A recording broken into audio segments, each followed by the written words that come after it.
bičiuliai. Hei, mėginimas apgauti apie neva seniai mirusį giminaitį arba labai turtingą Afrikos princą tikrai nėra vieninteliai būdai, kaip apgauti jūs internete. Tarp įmonių, kurios labiausiai nukentėjo nuo finansinio phishingo, galima rasti net Google. Toks pavyzdys tik įrodo, kad nuo šių aferų internetu nėra apsaugota nė viena industrija. Kokios naujausios internetinio sukčiavimo tendencijos ir kaip netapti jų aukomis? Apie tai sužinosime visai netrukus.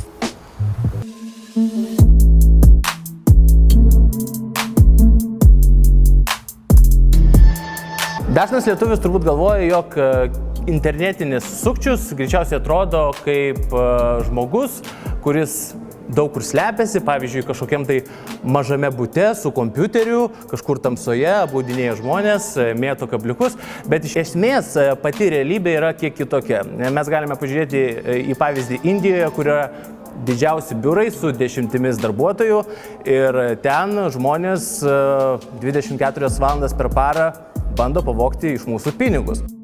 Sakykit, prašau, kaip mes Lietuvoje tvarkomės su tokia sukčių kompanija, ar mes turime kažkokią programišių komandą, gal pavienius asmenius, kaip pavyzdžiui, Jungtinėje karalystėje yra toks asmuo Jimas Browningas ir jis, bandydamas diskredituoti internetinius sukčius, įsilaužia į biurų vaizdo kameras, įsilaužia jų kompiuterius ir taip juos šantažuoja. Kokia pas mus situacija? Kaip mes kovojame su šiais sukčiais? Net jeigu tu ir matai, kad, sakysime, kažkokia svetainė yra įsilaužta ir tu galbūt galėtum atsekti visą tą dalyką, teisinių būdų, kad laužtis ir kažką tai tokio atsekti negalima. Iš principo, netgi tikriausiai informacijos rinkimas apie kažkokį tai asmenį, kuris darė nusikaltimą, gali būti irgi neteisėtas. Ta prasme, tai yra tokie įstatymai.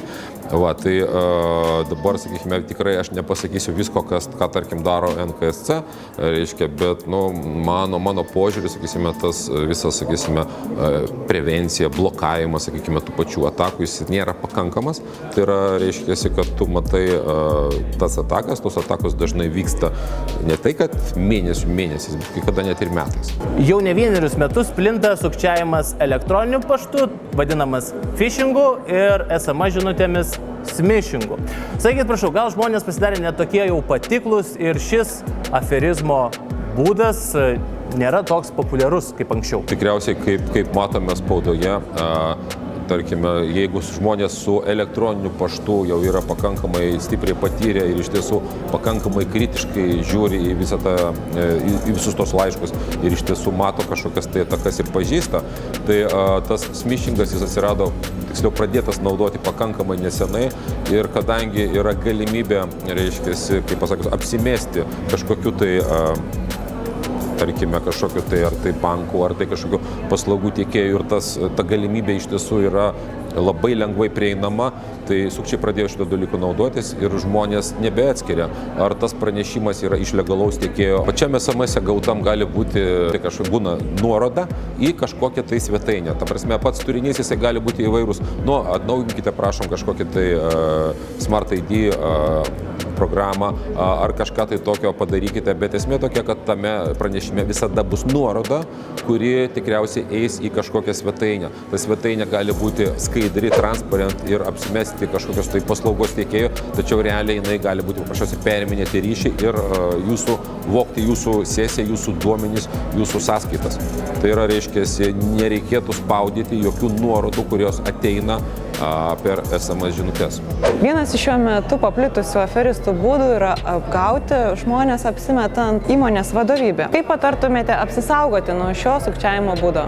Tie, sakykime, hakeriai, pavadinkime jos taip, surinka išankstinę informaciją apie įmonę, apie įmonės vadovus, apie įmonės finansininkus ir pasiunčia apsimesdami kažkokios tai kitos, pavyzdžiui, įmonės atstovais kažkokią tai sąskaitą apmokėjimą. Jie padaro pakankamai gilų tyrimąjį darbą. Hey, Melissa, this is James Murdoch, the CEO.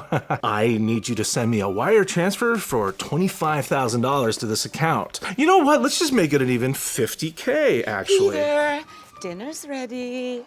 Ir šioje vietoje įmonės vadovybė turėtų turėti ryšius su finansininkais ir finansininkai turėtų turėti ryšius su įmonės vadovybė. Ta prasme, iš anksto nustatytus, ta prasme, organizacinės tvarkas, kągi daryti, jeigu, reiškia, yra kažkoks tai prašymas apmokėti, kad, reiškia, šitą prašymą galėtų patvirtinti per iš anksto nustatytus kontaktus. Dar vienas labai paplitęs sukčiavimo būdas internete yra romantinis sukčiavimas. Iš tiesų, dažnai aukos būna žmonės, kurie naudojasi socialiniais tinklais, pažinčių svetainėmis. Kaip tai vyksta?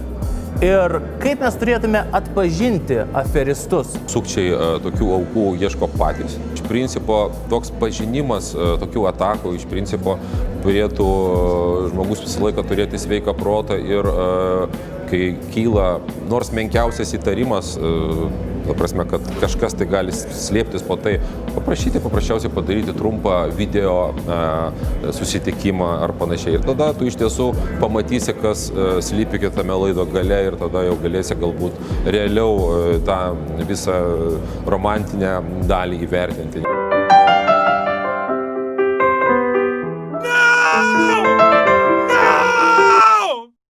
Mielieji, jūs to sulaukėte. Skelbiame konkursą.